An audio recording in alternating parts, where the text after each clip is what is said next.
नमस्कार, मैं doctor Alpana Pareek, associate professor political science, government college Jaipur. बच्चों, आपका सेकंड पेपर भारतीय राज्य व्यवस्था के बारे में हमने कुछ चैप्टर देखे, जिसमें से हम भारतीय राष्ट्रीय आंदोलन के बारे में पढ़ रहे थे। भारतीय राष्ट्रीय आंदोलन में प्रथम स्वतंत्रता संग्राम के बारे में और उसके उदय के बारे में मैंने आपको बताया था। फिर भारतीय राष्ट्रीय कांग्रेस के उदय के बारे में हमने बात की। अब भारतीय राष्ट्रीय आंदोलन के प्रमुख चरणों की बात हम करते हैं।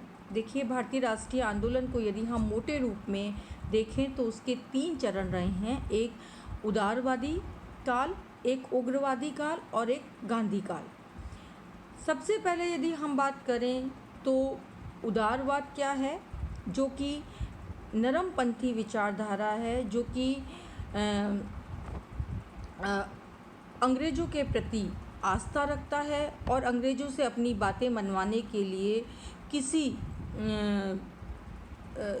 असहयोग या किसी बहिष्कार का सहारा नहीं लेता, अपितु अपनी मांग मनवाने के लिए वो आपस में संवाद जो है उसको अपनाता है।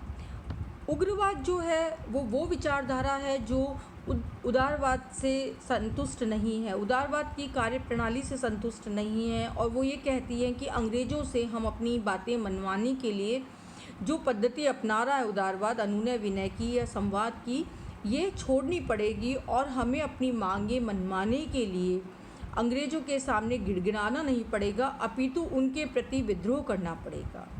तीसरा जो काल है वो है गांधी युग। गांधी ने अपनी एक अलग अपनी अलग एक शैली अपनाई स्वतंत्रता प्राप्ति के लिए, जो हम आगे पढ़ेंगे। तो सबसे पहला है उदारवाद। उदारवाद जो है वो प्रथम काल के रूप में माना जाता है भारतीय राष्ट्रीय आंदोलन के। तो आंदोलन, देखिए, कोई भी हो या असंतोष कोई भी हो, प्रारंभिक रूप में सामान्यतः तीव्र नहीं होता। हम भी अपनी कोई मांग जब रखते हैं तो पहले बात करते हैं, जब मांग पूरी नहीं होती तब हम थोड़े उत्तेजित होते हैं। लेकिन ऐसा तो है नहीं कि हमने आज अपनी मांग रखी और तोड़फोड़ शुरू कर दी, धरना प्रदर्शन शुरू कर दिया।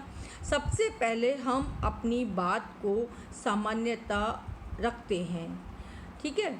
उसके बाद हम अपने अधिकारों के लिए, अपनी मांग के लिए जो है संवाद करते हैं। संवाद के बाद जब हमारे दृष्टिकोण की उपेक्षा होती है या हमारी बात मानी नहीं जाती, तब उग्र और आक्रमणकारी मुद्रा जो है वो उभरने लगती है। लेकिन पहले प्रथम चरण में ही आक्रमण, जो हमारी जो आंदोलन है, ये आक्रामक नहीं होता। कांग्रेस के तत्कालीन नेताओं को ये विश्वास था कि अंग्रेज़ जो हैं वो प्रजातंत्र के अनुगामी हैं और उदार दृष्टिकोण रखते हैं, अतः वो हमारी मानवोचित मांगों और अधिकारों को यथासंभव पूरा करेंगे। इसी धारणा के साथ वो अंग्रेज़ों की न्यायप्रियता में विश्वास रखते थे, और अंग्रेज़ों की न्यायप्रियता में विश्वास रखने के कारण ही उन्होंने अंग्रेज़ों को कीर्ति कलश, ब्रिटिश साम्राज्य की प्रजा होने पर भारतीयों को गौरवान्वित बताया, विश्व में अंग्रेज़ों को सर्वाधिक न्यायप्रिय जाति की उपमाएं भी दे दी। उपयुक्त दृष्टिकोण के कारण राष्ट्रवाद का जो प्रारंभिक चरण है वो उदारवाद या नरमपंथ के नाम से जाना गया। तत्कालीन नेता जो थे, जो कि उदारवाद से संबंधित थे, वो पाश्चात्य शिक्षा और संस्कृति में विश्वास रखते थे, अंग्रेज़ों की न्यायप्रियता में विश्वास रखते थे। उनका स्वर जो है वो सहयोग और समन्वय का था, और उनकी जो मांगें थी वो जो है वो सीमित दबाव में अपनी मांगें रखी गई। अपनी मांगें रखने के लिए उन्होंने कोई आक्रमणकारी तरीका नहीं अपनाया। प्रमुख उदारवादी नेताओं में यदि हम गिने तो ए.ओ. ह्यूम, दादा भाई नौरोजी, सुरेंद्रनाथ बैनर्जी, फिरोज शाह मेहता, गोपाल कृष्ण गोखले आदि प्रमुख नेता जो हैं वो उदारवाद की श्रेणी के गिने जाते हैं। उदार राष्ट्रवाद की अपनी कुछ प्रमुख विशेषताएं थीं, जैसे कि सबसे पहली बात मैं करूं कि पाश्चात्य शिक्षा और पश्चिमी सभ्यता के वो पोषक थे। अर्थात पाश्चात्य शिक्षा उन्होंने प्राप्त कर रखी थी, तो वो पश्चिमी सभ्यता के प्रति जो है एक आस्था रखते थे। अंग्रेज़ों की नीतियों की आलोचना तो करते थे, किंतु वो अंग्रेज़ों की नीतियों के प्रशंसक भी थे। दूसरी जो बात मैं आपको बताऊं कि वो अंग्रेज़ी शासन को भारत के लिए वरदान समझते थे, क्योंकि ये नेता मानते थे कि ब्रिटिश शासन ने ही भारतीयों को लोकतांत्रिक संस्थाओं से परिचित कराया, लोकतांत्रिक संस्थाओं की भारत में स्थापना की। सुरेंद्रनाथ बैनर्जी ने इंग्लैंड को हमारा पथ प्रदर्शक बताया।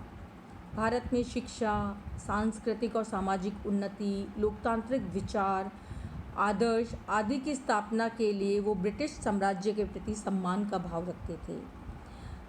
तीसरी जो विशेषता है वो ब्रिटिश न्यायप्रियता में विश्वास उदारपंथियों का था, क्योंकि वो मानते थे कि अंग्रेज़ों को यदि अपनी समस्याओं से, अपनी आवश्यकताओं से हम अवगत कराएंगे तो वो सहानुभूति पूर्वक उन पर विचार करेंगे और उन्हें स्वीकार करेंगे। नरमपंथी अंग्रेज़ों के प्रति वो मित्रता और सहयोग का भाव रखते थे। उदारवादियों की चौथी विशेषता है कि संवैधानिक और कर्मिक सुधार में विश्वास। उदारवादी स्वतंत्रता प्राप्ति के स्थान पर संवैधानिक सुधारों और कार्मिक सुधार में विश्वास रखते थे, अर्थात वो प्रथम सीढ़ी चढ़े बिना अंतिम सीढ़ी तक नहीं पहुंचना चाहते थे। शांति में साधन जैसे भाषण, प्रार्थना पत्र, प्रतिनिधि मंडल, समाचार पत्रों में आलेख आदि के द्वारा वो अपनी मांगें रखते थे। औपनिवेशिक स्वराज्य की प्राप्ति तक उनकी आकांक्षाएं सीमित थी। उदारवादी मानते थे कि लोकतांत्रिक शासन व्यवस्था या प्रतिनिधि शासन व्यवस्था तक यकायक नहीं पहुंचा जा सकता। सीढ़ी दर सीढ़ी चढ़ते हुए वो अपने लक्ष्य तक पहुंचना चाहते थे। अनुनय विनय की भाषा का प्रयोग। उदारवादियों की भाषा अनुनय विनय की होती थी, इसीलिए गरम पंथ वाले जो हैं वो उदारवादियों को भिक्षा की राजनीति करने वाला कहते थे। छठा जो है वो है कि ब्रिटेन के साथ संबंधों में विश्वास रखते थे उदारवादी मानते थे कि लोकतांत्रिक मूल्यों को अपनाते हुए अंग्रेज़ों के साथ संबंध बनाए रखना भारतीयों के हित में था। फिरोज शाह मेहता ने कहा कि दोनों देशों के संबंधों को आने वाली पीढ़ी जो है वो वरदान के रूप में मानेगी। सातवीं जो विशेषता है वो है त्याग की भावना का अभाव। शीर्षस्थ कांग्रेसियों ने अत्यंत अभिजात जीवन शैली अपनाई थी। संतुष्टि ने उन्हें ये विश्वास दिला दिया था कि धीरे धीरे सब कुछ ठीक हो जाएगा। अपनी अंग्रेजी शासन की भक्ति के कारण उन्हें समय समय पर अंग्रेज़ों के द्वारा पदवियां और विशिष्ट नियुक्तियों से सम्मानित कर दिया जाता था, जैसे नाइटहुड, सर आदि। जन आंदोलन से भी ये उदारवादी जो नेता हैं ये थोड़ा दूर रहे। अब उदारवादी जो अंग्रेज़ों के सामने अपनी डिमांड्स रखते थे वो क्या थी?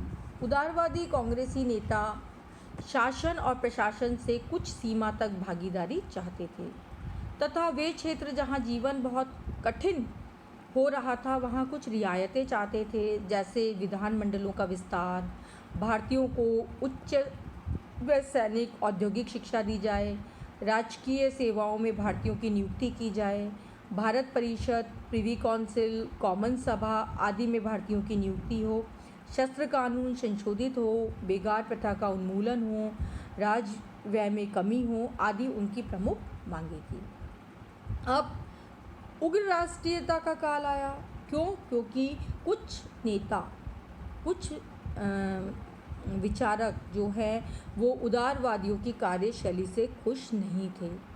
वो नहीं चाहते थे कि इस तरीके से हम अपने लक्ष्य को हासिल करें, क्योंकि इस कार्य पद्धति से हम अपने लक्ष्य को बहुत आसानी से हासिल नहीं कर सकते थे। फलतः कांग्रेस में एक ऐसे वर्ग का उदय हुआ जो अपने अधिकारों की मांग करने की अपेक्षा उन्हें छीनना चाहता था। ये लोग भारतीय सभ्यता, भारतीय संस्कृति में विश्वास रखते थे। अंग्रेज़ों को न्यायप्रिय बताने के बजाय साम्राज्यवादी कहते थे। ये वर्ग आंदोलन को जन जन तक पहुंचाना चाहते थे। अंग्रेजी शिक्षा के स्थान पर भारतीय शिक्षा का प्रचार प्रसार करते थे और उसे अपनाना चाहते थे। स्वदेशी बहिष्कार उनके हथियार थे। संयोग के स्थान पर टकराव की पद्धति को अपनाकर अंग्रेजों पर दबाव बनाना चाहते थे। यही वर्ग उग्रवादी राष्ट्रीय आंदोलन का कर्ता बना। प्रमुख उग्रवादी जो नेता रहे वो बाल गंगाधर तिलक, लाला लाजपत राय, विपिन चंद्र पाल, अरविंद घोष आदि थे, जिन्हें कि हम बाल लाल पाल के नाम से भी जानते हैं। अब उग्र राष्ट्रवाद के उदय के क्या कारण थे?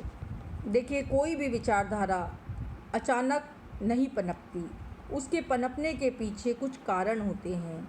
इसी तरीके से कांग्रेस के अंदर उग्र या चरमपंथी विचारधारा पनपी तो उसके भी कुछ कारण थे। पहला जो कारण था वो था कांग्रेस के प्रति अंग्रेजी शासन का रवैया। जब तक अंग्रेजों को यह आभास था कि कांग्रेस की गतिविधियां बौद्धिक धरातल पर ही क्रियाशील रहेगी, तब तक उन्हें अपने शासन और साम्राज्य के लिए खतरा अनुभव नहीं हुआ। लेकिन जैसे ही उन्हें यह एहसास हुआ कि ये संगठन राष्ट्रवाद का शंखनाद कर सकता है, तो उनके दृष्टिकोण में परिवर्तन आने लगा। अंग्रेजी सरकार कांग्रेस, राष्ट्रवादियों और प्रेस की आलोचना करने लगे, उन्हें गद्दार और देशद्रोही कहने लगे। प्रथम तो उन्होंने कांग्रेस को ही समाप्त करने का प्रयास किया, लेकिन बाद में उसमें फूट डालने की कोशिश की। नेताओं की कार्यपद्धति को लेकर आरंभ से ही मतभेद था, अतः उग्रवादियों का अपना एक अलग वर्ग खड़ा हो गया। फिर दूसरा जो कारण रहा वो रहा 1892 का अधिनियम। इस अधिनियम से जिन संवैधानिक, देखिए अंग्रेज़ जो हैं भारत में सुधार करने के लिए समय समय पर अधिनियम के माध्यम से, एक्ट के माध्यम से सुधार करते थे। तो 1892 के अधिनियम के माध्यम से जिन संवैधानिक सुधारों की उम्मीद की जा रही थी वो सुधार हुए नहीं। कांग्रेस के एक वर्ग की तीव्र भावना पनपने लगी कि भिक्षावृत्ति की राजनीति और प्रार्थनाओं से कुछ भी हाथ आने वाला नहीं है, अतः उन्होंने ठोस और दमनकारी नीति का प्रयोग करना आवश्यक समझा। तीसरा जो